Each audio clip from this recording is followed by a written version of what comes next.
Good afternoon, Southwick Stories. Is that what we call this? Do you remember? It's been a while. It's been a while, but I think that's what we've been calling it. Okay, Jim. With the replacement host now. Yeah. Joe took a leave of absence. He'll be back. About a year, I think. It'll take a little while to grow You up. certainly look more presentable than Some would Joe, argue that point. But hey, Yeah. just saying. It's all good. Yep. You got that GQ look going. Turned 60, and as you saw, I had a 3-year-old cut my hair, so here we are. Yeah. It wasn't funny. It was scary. But we are with Paul Dziengelewski. I said it right? Close? Very good. I did. Look at Yes. that. And you are from Southwick? I grew up in Southwick, yes. Wonderful. Yeah. More his age than mine, but that's okay. Okay, yeah, I guess. Let's say in between on is his he? behalf, I'm quite a bit older. Are you? Yeah. Oh, you look great. Well, How do you thank do it? The flower beds. Talk to Ken about it because he says I'm looking older every year we do this. Oh, so, geez. All right. Well, on that note, welcome. Thank you. Love having you here. Yeah. Jim, take it away. Well, and my welcome, Paul. I understand you're the family historian for the Dziengelewski clan. Kind of am. Yeah. I have been doing that for a while. So that's kind of exciting. It is. They're a We family learned a lot from a that was. cousin a while ago that I didn't know about, so I can't wait. This will be good. Yeah. We're gonna explore the story, but I would say a prominent farming family in Southwick for most of the 20th century, between your grandpa and your dad, and so it's a family story. It's coming to America and achieving success, and it's a great farming story. So I'm looking forward to it. And just for the record here, we were kidding about it a few minutes ago. We grew up in the same neighborhood, basically. Across the street, almost. Pretty much. Kitty corner. But Paul was a little kid on the school bus, as I recall. That's funny. When I was a little bit older, but our families were very close growing up. So. I knew your brother Charlie more. He would have been more your age. Yeah. more your age, but anyway, we'll get into the story, just for sake of a starting point, let's talk about your grandfather Stanley Dziengelewski and how he came to be in Southwick. What's his story? Okay. He came from Poland, I believe, 1917. He was born in like 1898-ish. Looking at different documentation, the year varies a little, so who knows. But anyway, around that time. As soon as he got here, he joined the Army, and he was sent over to Europe. And the war ended, I guess, as his boat was crossing the Atlantic to Europe, so he never really saw combat. Wow. He volunteered to be a bugle player because he didn't know how to play the bugle, but he thought they had the easy street in the Army, so he volunteered to do it and learn how to play on the go. So he was stationed in Germany for a while, and that's where he met his wife, my grandmother, Mary, and eventually they both ended up back in America and got married. So he was in the Army, I believe, for 6 years, so he traveled the world a bit. Okay, so it was not a short stint. Any idea why he crossed the ocean to come to America and promptly joined the Army? Or Got right back on a boat and went because back. he certainly at that time, if he'd wanted to fight in the war, he could have. It's rather remarkable that he wasn't swept up in what was. I don't know how that happened. I never really heard many stories from him on that, unfortunately. But it's an interesting story. Yeah.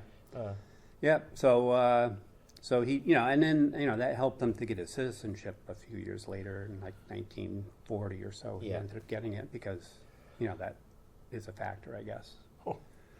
Do you know what part of Poland he came from? Well, the borders keep changing. Sure. But at the time, apparently it was actually in Russia. It was right on the Russian, Polish border, and I mean, he was Polish. He spoke Polish and so forth. So not much question about that. So. And so, is there a story about how he met your grandma? And her name was Mary Dziengelewski, right? Yeah, Mary Blum, I guess, was her Blum, maiden okay. name. Yep. Again, he just met her while he was stationed there.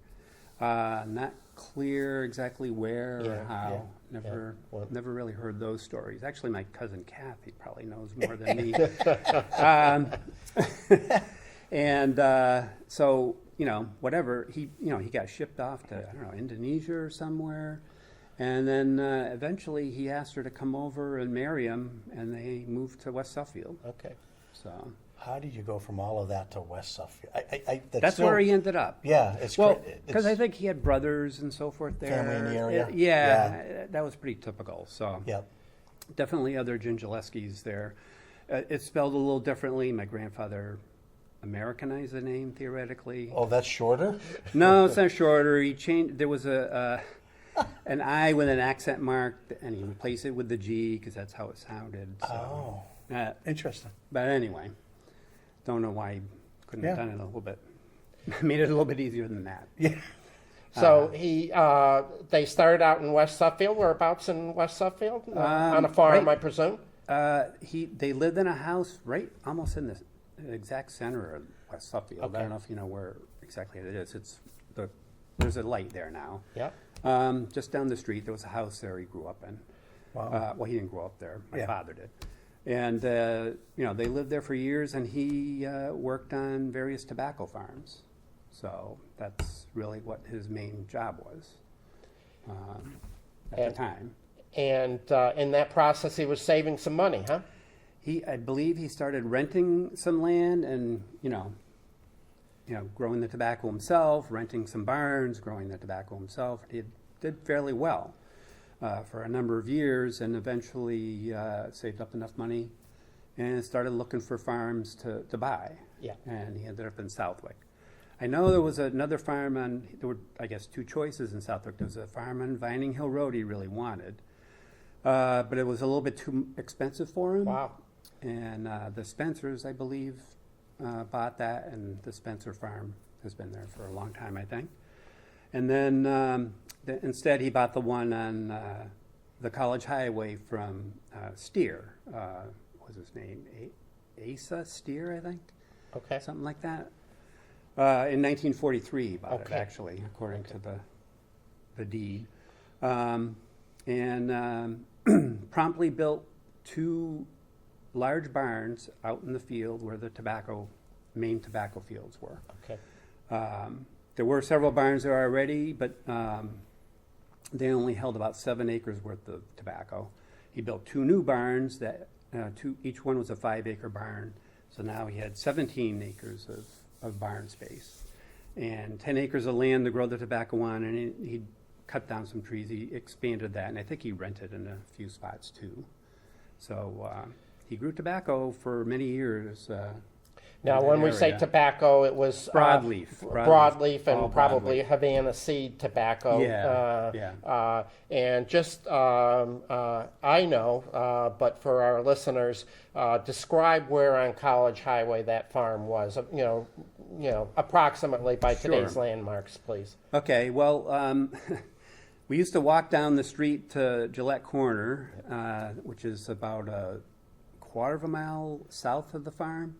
And of course, Blossoming Acres, many people know that. It's basically right across the street is Southwood. I think it's Southwick Acres or whatever, Yeah. the campground. We are directly adjacent to that, just a little bit further south of that.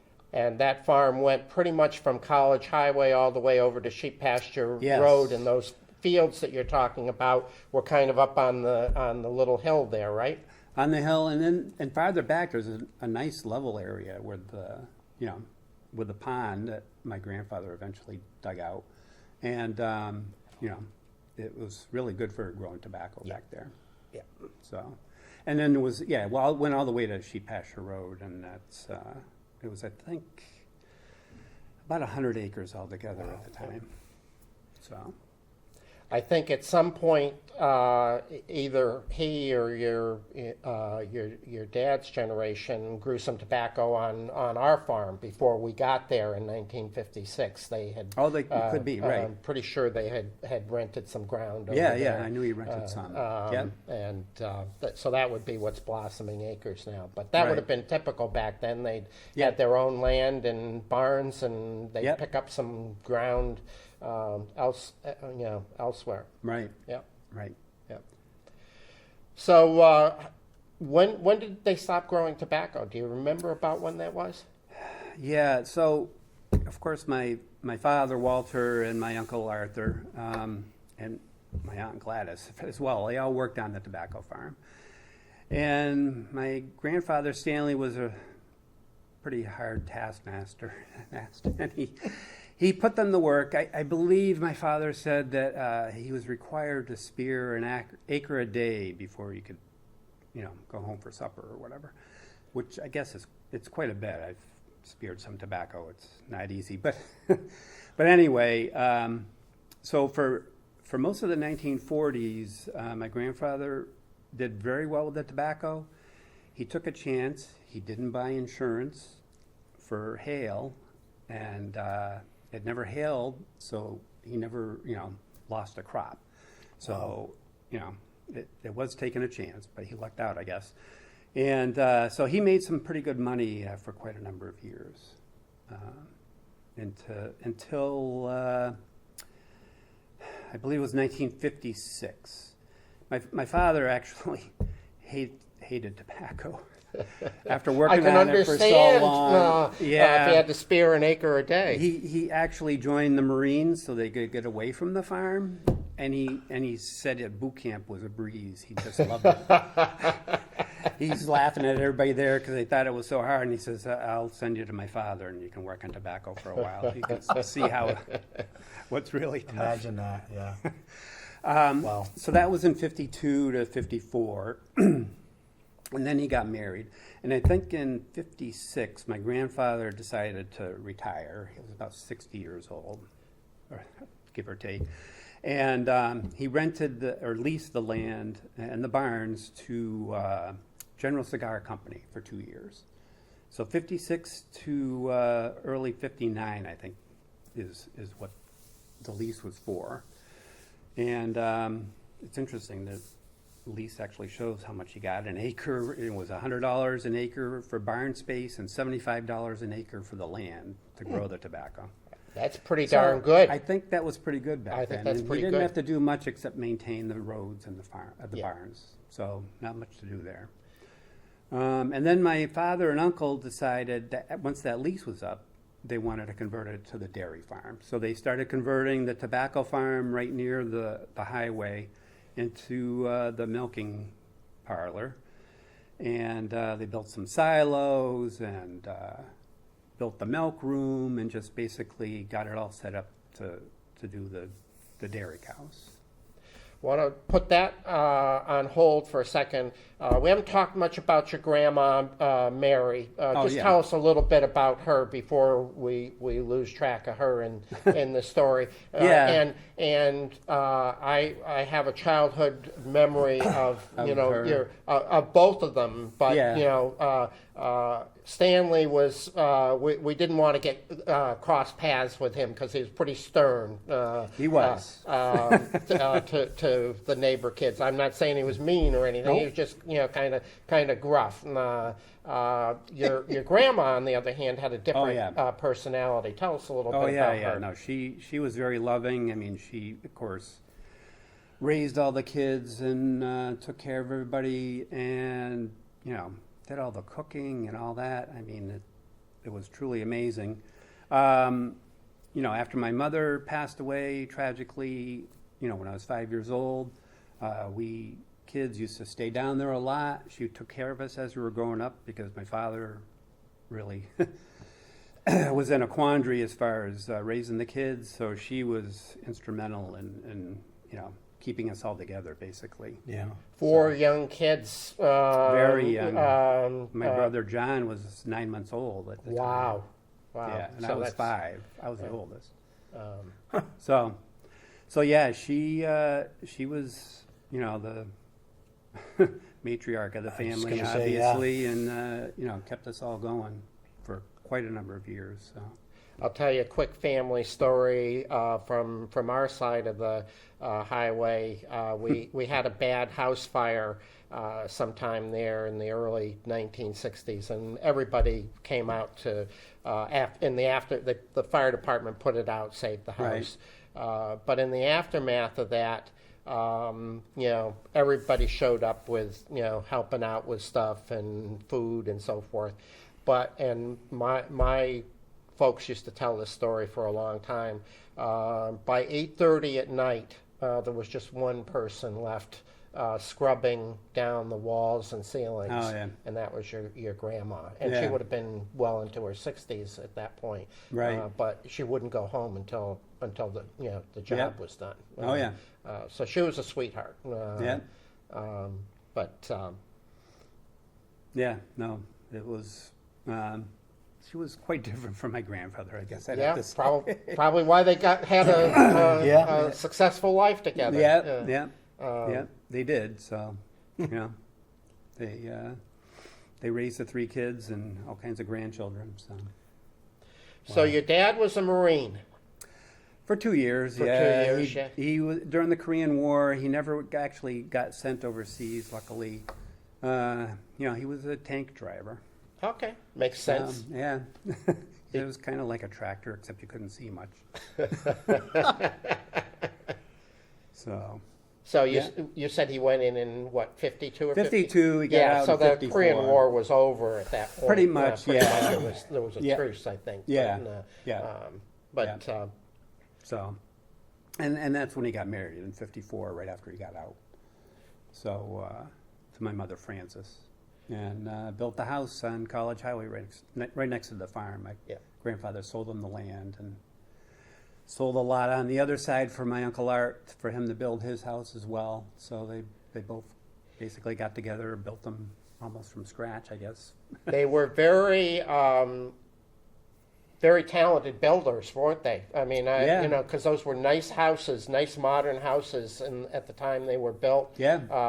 And they did all their own work on converting that barn to dairy production, which, you know, for our listeners, that's not just a matter of, you know, changing the windows or something. It's almost like building a whole new building. And I don't think it was in great repair when they started that process, was it? I don't believe it was. No, I mean, I don't remember it too well. I was only 4 So or both 5, houses are still up today. Yes. Oh, yeah. Yes. And to the left where they park the boats, was that the dairy part? You know, there's an older barn there, and they got some. That was where equipment the dairy farm was, and Okay, that was knocked down a while. The dairy barn is all gone. Okay, but that was the area right that there. was right there. Okay. Right to the. Yep. There's a farm road that goes Yep. back up to Yes. these fields that Yep. Paul's been talking Yeah, I about. see that, yeah. And then just to the south of that farm road was the farm, the dairy Yes. complex.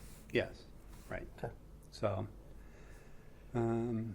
So that do you know where he learned building, or did they? They both worked on construction. Okay. When they were in their early 20s, I guess. Okay. So I think that's where he learned a lot of it, which comes in handy when you're on a farm. I mean, you have to be a jack of all trades. Yeah. I mean, he used to weld everything. He loved welding. You have to be carpenter. You put on your own roofs. I mean, you can't afford to pay people to do all this. So you pretty much have to do everything yourself. So, you know that. Not much has changed. No, not Truly, really. Yeah. Yeah. Yep. Yeah. I should point out that when he first started when my uncle and my father first started the dairy farm, you'd milk the cows. There's a big tank under them. It'd fill up with milk. You'd carry it to the milk room and dump it in the in the milk tank. So it was a lot of back and forth. And as kids, it was too heavy for us little kids. We were pretty young at the time, so we couldn't really help them with that.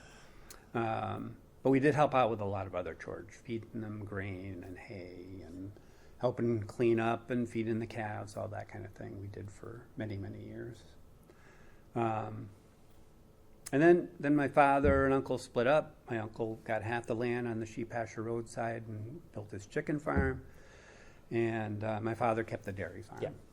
So shortly after that, I think is when he upgraded the systems so that there's pipes that go so that when the cow is milked, he plugs in the milker, pipe sends it right to the milk tank, so no more lugging the milk back and forth. Yeah. Yeah. So that was the first stage of modernization he went through back in the 60s sometime.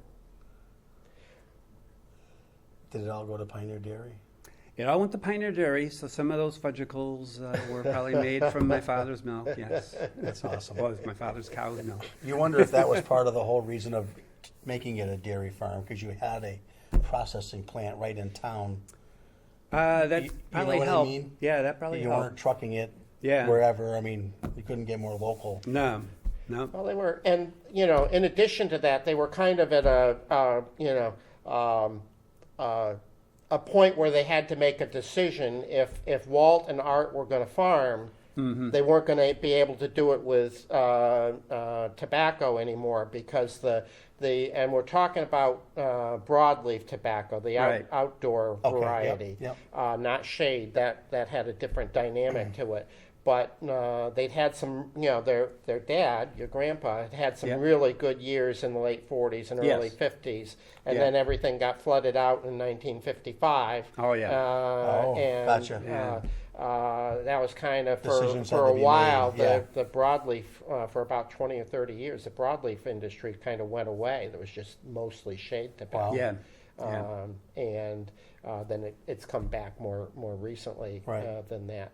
But so if they wanted to farm, they probably looked around and probably saw my family across the street doing chickens and said, don't want to do that quite No. yet.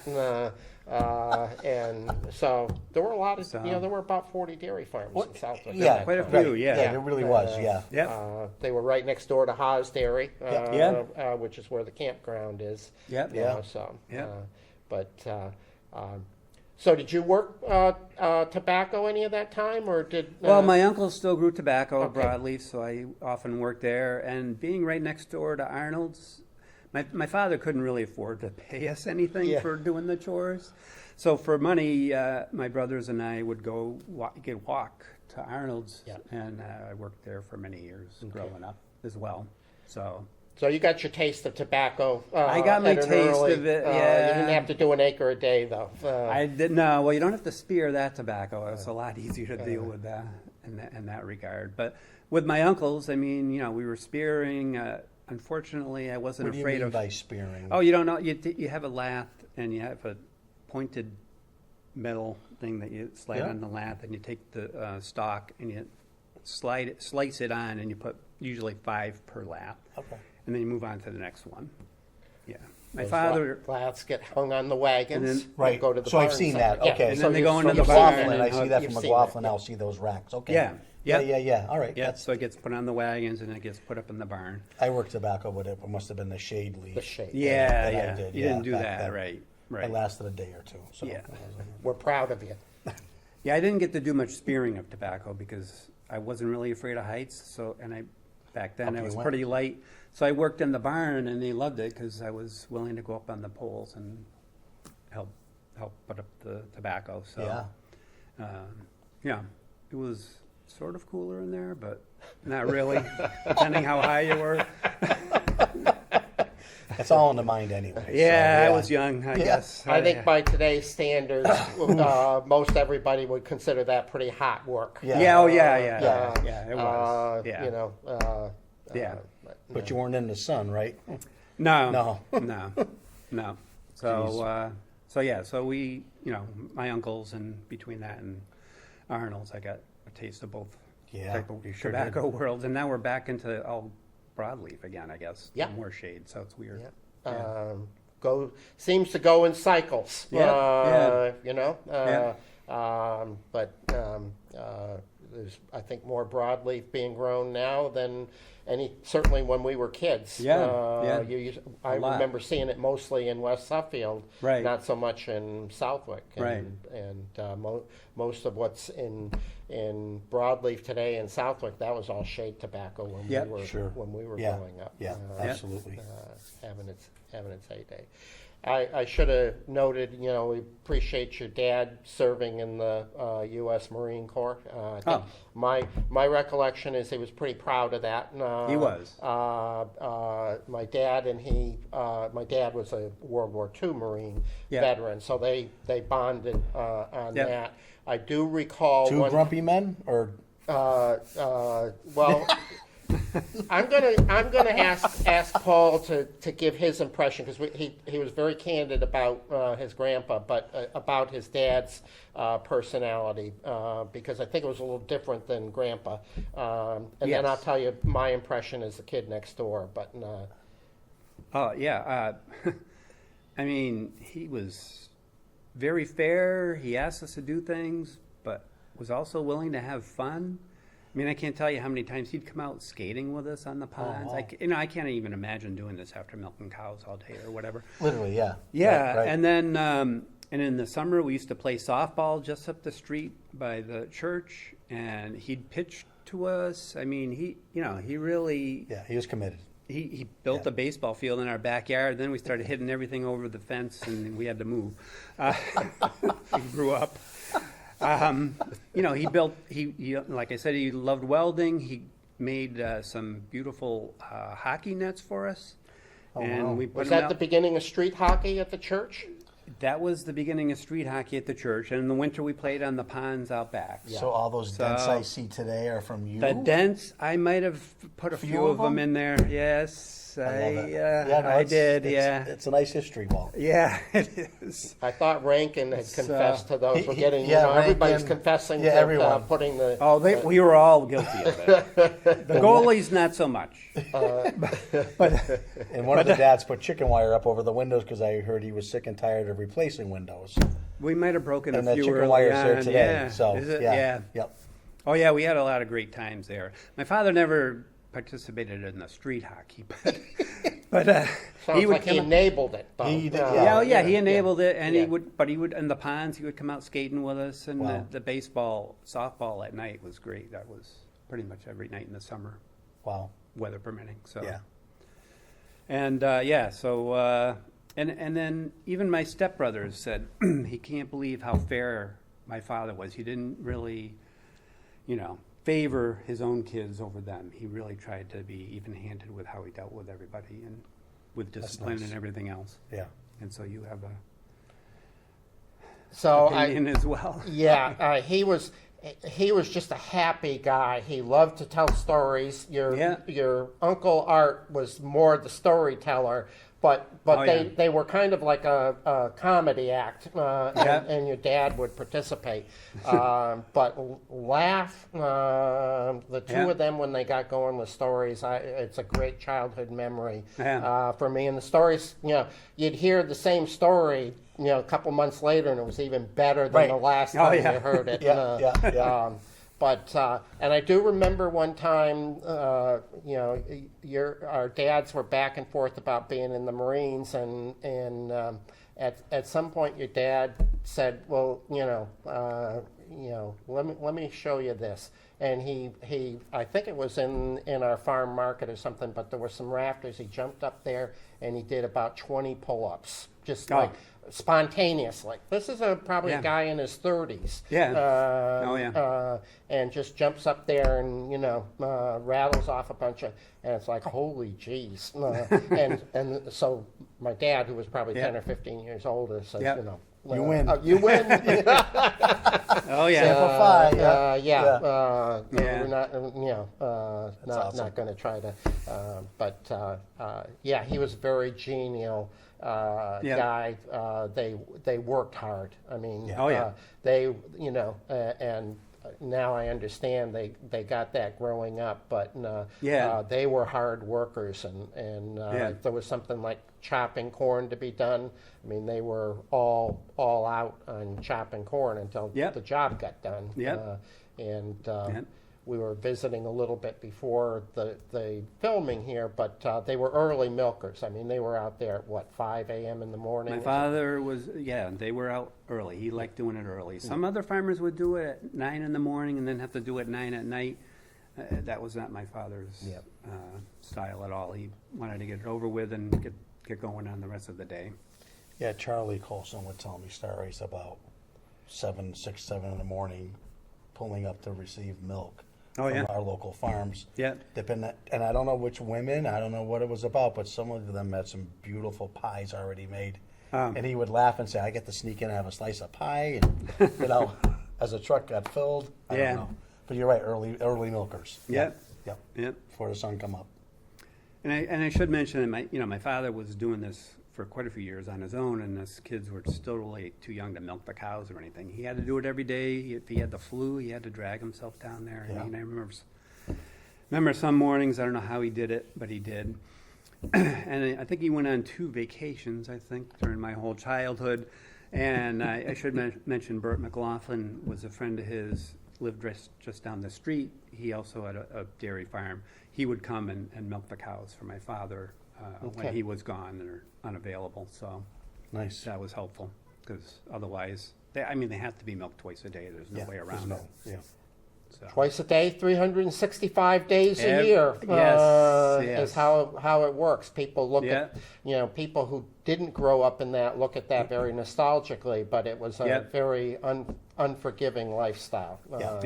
Yep. Christmas, milk cows. Oh, yeah. you Oh, know, yeah. Come up yeah. and open presents afterwards. Yeah. Yeah. Yeah. Yeah. So after your family had grown up, he continued to milk cows. When did he finally stop milking cows? About when? It was sometime in the 90s. Yeah. He had done another major upgrade. He got rid of the silos. He got rid of the stanchions that the cows used to stick their heads through. Yeah. Built the milking parlor so he could expand the herd. I think he had about 100 at a max at one point. So you bring in 6 at a time, you milk them, send them out, bring in the next 6. So it was much more efficient.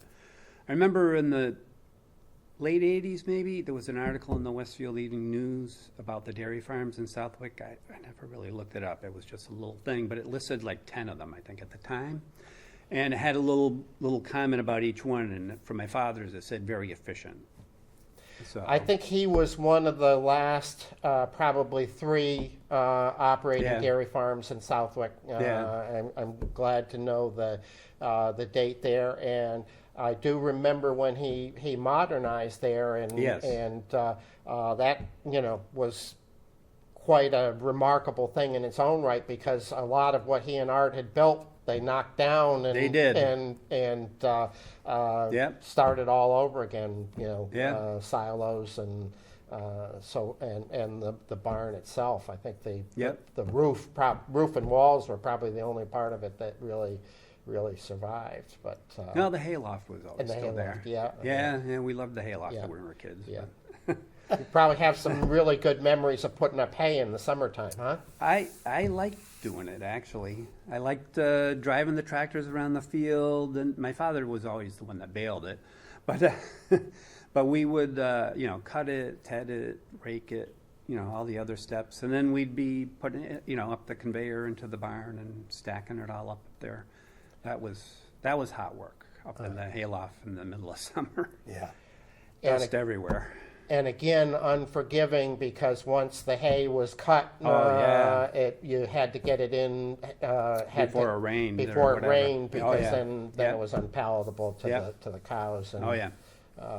Yeah, everything was weather dependent, and you can't really do much about that. So there were some tough years with that, but there's not much you can do.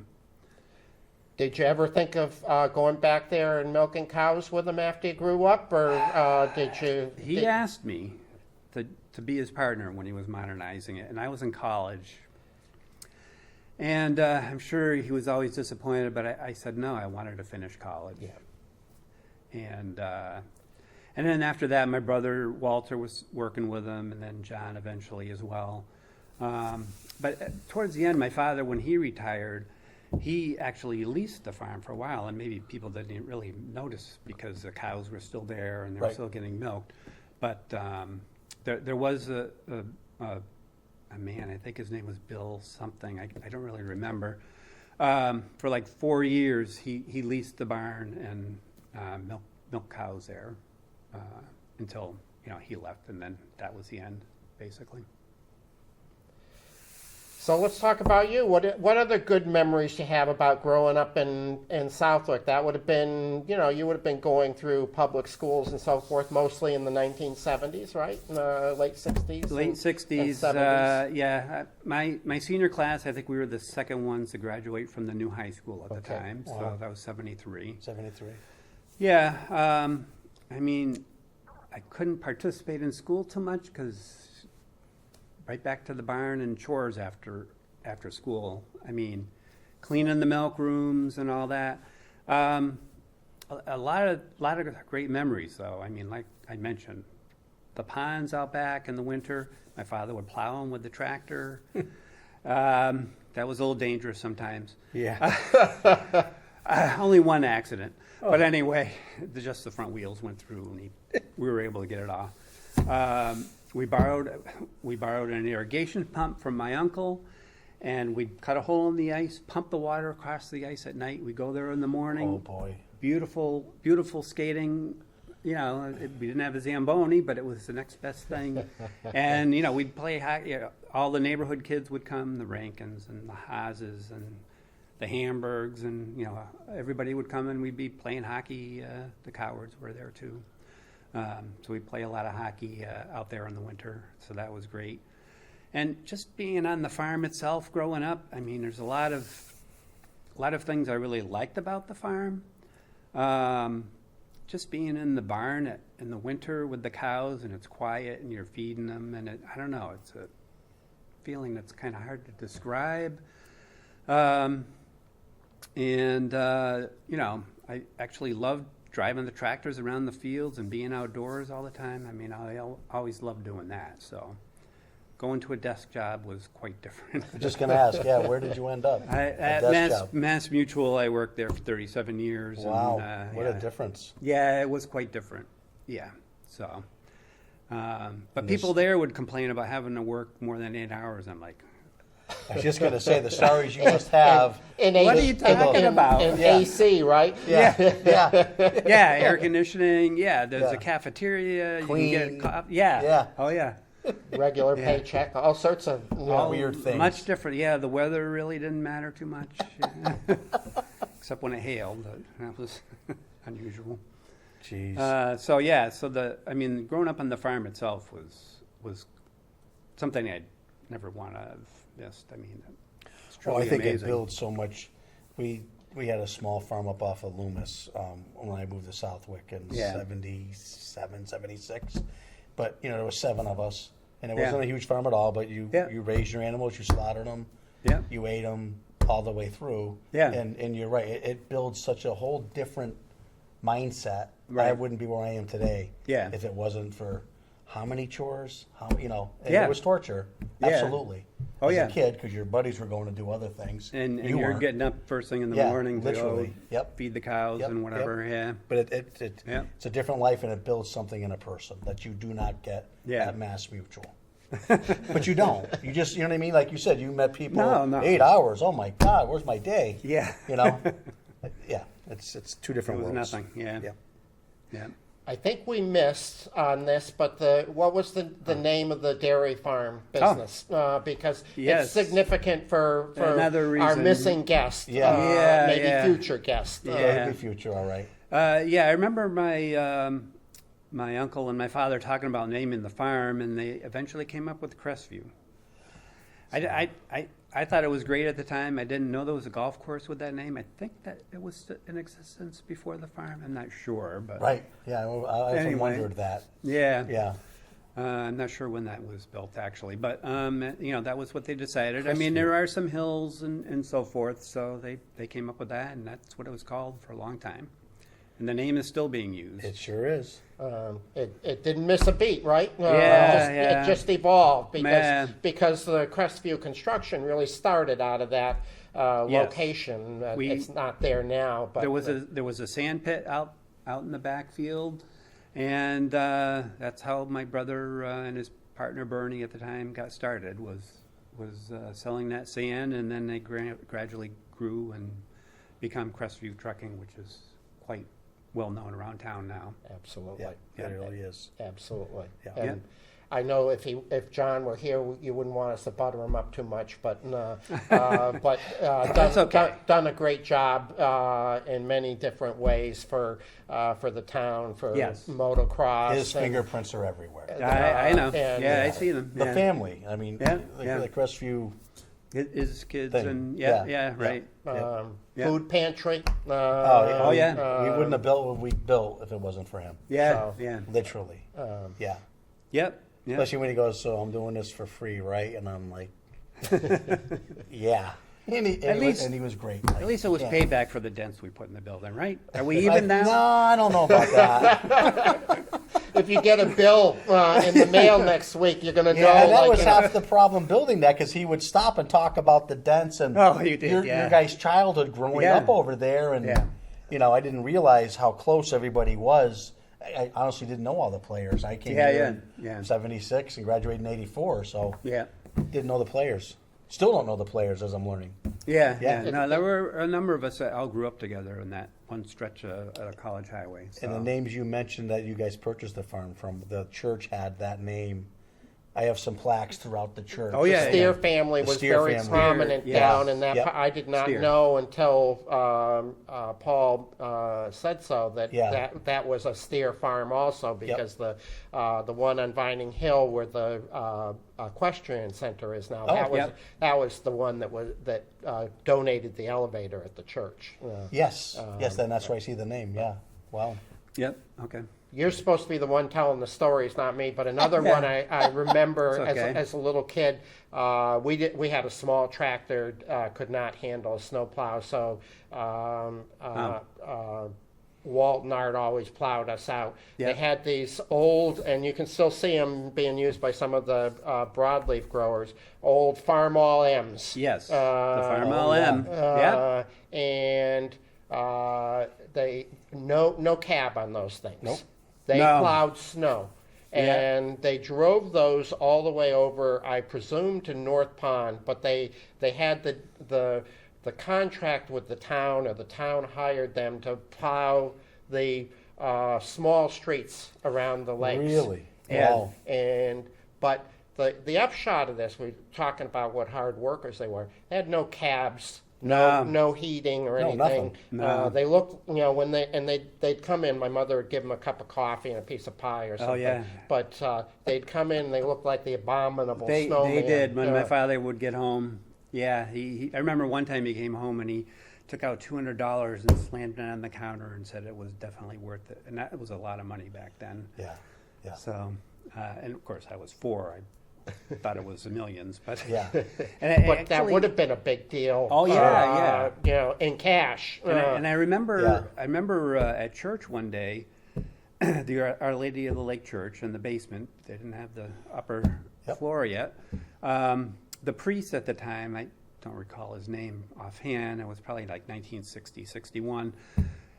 He mentioned both my father and my Uncle Art and thanked them for plowing the Yeah. parking lot for free for them for all the winters. So, yep, I do remember that. Yeah, they weren't making any money plowing our driveway either. No, I think that was there was a lot of kind of informal, Yeah. stuff going back and forth, but Yeah. they weren't.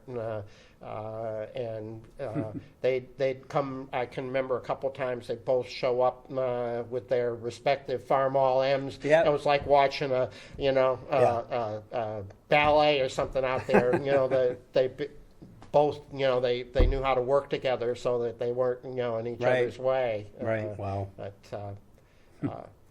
well, a lot of storytelling and so forth, a lot of Yep. good memories. What else would you like to put on the video today? You've shared a lot of rich history here. Oh, boy, I don't know. Let me think. I know that's So no sports, right? Because you were too busy working. Yeah, I couldn't really. I wish I had. Mr. A wanted me to be on the track Mr. team. A back then too. That's right. absolutely. Oh, he was my math teacher. Yeah. Yeah. Yeah. Wow. He was constantly recruiting. Same Did thing he? with me. Yeah, he was. Yeah, you and fit the build, I'm sure, back then, right? I was So- tall and thin, and Yeah. I could actually run pretty well. Yeah, there's always some regrets about growing up that No, I wish it's all I had good. tried it, Yeah. but there was really just no way to do it. No. Yeah. No. No, I had to take the bus home and Yep. work on the farm. So What was your first car? my first car was from the neighbors. It was a Ford Custom, is the name of it. A 68 maybe, Ooh. something like that. It was green. I used it for many years, going back and forth to college and whatever. My brother Walter ran it into the ground when I was at college. He was allowed to borrow it, and that was perhaps a And he mistake. did. Yeah. Yeah. That was perhaps a mistake. So you didn't drive to high school? I did eventually. Yeah. Yeah, the later years. Yeah. As soon as I got my license, I Yeah. started driving. Me and of course all the crew. siblings. Yeah, the Yeah. crew. Oh, yeah. Yeah. I was the chauffeur. Yep. You were the oldest of all the kids in the family? No, I had two stepbrothers older than me. Okay, okay. Yep. And my oldest stepbrother, Steve, he was already gone Yeah. when we were growing up. So there was really only 7 of us most Right. of the time. But that's still a lot in one small house. Oh, yeah. And where did you go to college? I went to Northeastern University in Boston. Oh, okay. Yeah. So you got away. I You were did able get to get away. My class advisor, Donald Desmond, suggested Donald that. Desmond. Yeah. Yeah. Yeah, we Wow. all love Donald Desmond. Yeah. And, he said, apply here. You'll love it there. It's a great place for you. You get away. It's 2 hours away, just far enough so that you can easily come home back and forth on the bus, which I did many times, and Yeah. still be away from home. So, yeah, Wow. that was quite different than being on the farm. Oh, I can imagine, right? Two Yeah. different. I didn't know he Being in did college Boston. college counseling back then, but I'm not surprised. He did a lot of different things. Yeah. He was our class advisor, and I was talking to him one day, Yeah. and so, yeah, he wasn't the guidance counselor, but yeah. No, I So- kid about it. He was teaching biology when I was there. He was probably art by the time you got No. there. No, you still Biology. So Yeah. I say if there's any issue with my age cohort, we all got our sex education from Don Desmond. Sure Even did. imagine, yeah. So he lived on Klein Road when I grew up. Okay. So that's where I met him. He lived right across from the Vecchios, Yeah. who owned Radio Shack back then in Westfield. I did not know that. Oh, Yeah, yeah. So that was Okay. my experience with Mr. Desmond. And then, of course, in school. yeah. Yeah, yeah. teaching art, like you said, yeah, art teacher. At that point, yeah. Okay. So how long of a retirement did Walt have? I would say about 15 years. Okay, good. And so what do Yeah. you do for fun in retirement? Not retirement is maybe a little bit of a misnomer. he worked worked for was it Sussman in Granville? Okay. For many years he would help them out with the hay and the Okay. corn and all that. He Yep. drove the tractors Sussman for Brothers. them, the Sussmans. Yep. So he did that for quite a few years. Okay. In his retirement. Wow. So he kept his hand in the farming. Yeah. But other than that, him and his wife Vivian did a lot of traveling. I mean, they actually drove across the U.S. for 6 weeks one Good. year or whatever it was, and Good. yeah. Uh, So he had very good retirement actually. Yeah. Well, he'd earned it. Oh, yeah. Started working early. Yeah. And Yeah, I swear, it was 2 weeks of vacation from 1960 to 1974. That's all I know of. Yeah. So, he earned it. well, great family stories. Yeah, I can tell thank you're you. very proud of Oh, yeah. your forebears, and Yeah. it is a great story from a number of different angles. Yeah. Obviously, I have very good memories being We were the neighbors, kid yeah. next door. Yeah, And in those days. It was Art and Walt that showed up at our place, not typically the other way around. But Right. they'd show up at the darndest times and tell some stories, have a piece of pie, coffee, whatever, iced Yeah. tea in the summertime, and a lot of good memories. So Yeah. You really Right. do. I mean, we've heard so many stories about that side of town. I mean, your neighborhood, which it wasn't a neighborhood, it was a highway, right? College Highway. But you guys really, you packaged that whole little mile I don't strip. know what Paul's view on it is. I think there were more kids there in his age cohort when he mentions, Yeah, you know, I think so. because we weren't, you know, my group wasn't playing hockey down at the Right, church. right. That came later. Yeah. I don't think we thought of it as a neighborhood at the time, but then when we talk about it now, it was a very pronounced Yeah. neighborhood. You know, we mentioned Hawes across the street. Yep. I remember the fire there. yeah. I don't remember what year it was, but that was pretty major. I think that's when they went out of business. Shortly thereafter. Around about that time, I think that Yeah. was probably one of the final straws. That was my father's hay in the barn that burnt down too. So. My father and my uncle's hay. Yeah. I think they got the stanchions out of that barn and took them down to when they did the because there's another story there we won't get into. All right. But it was a neighborhood. Yeah. But I don't think anybody called it that at Well, the no, time. right. Now you go by there 60 miles an hour, but I wouldn't want to walk to the McDonald's anymore from my old house. Yeah. I mean, back then you'd walk and it didn't seem like there Yeah. wasn't much traffic, but now it's 50 miles an hour. Everybody's flying by. flying. Yeah. Absolutely. Yeah.